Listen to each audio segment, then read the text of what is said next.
সফলভাবে বিমান থেকে বের হয়ে আসার পরেও পাইলট আসিম জাওয়াদকে অন্য ভুবনে পাড়ি জমাতে হয়।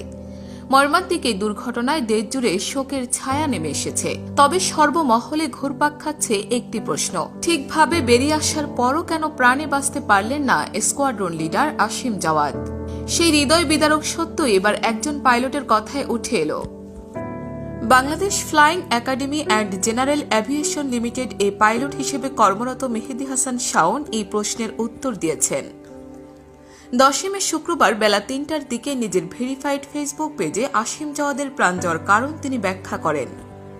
ওই ফেসবুক পোস্টে তিনি লিখেছেন, পাইলটকে বহনকারী সিট একটি স্পেশাল সিট। এটি মাটি থেকে উচ্চতা, এয়ার স্পিড কিংবা বাতাসের ঘনত্ব এসব আঁচ করতে পারে এবং সিটটি নিজের অরিয়েন্টেশন পরিবর্তনও সেন্স করতে পারে।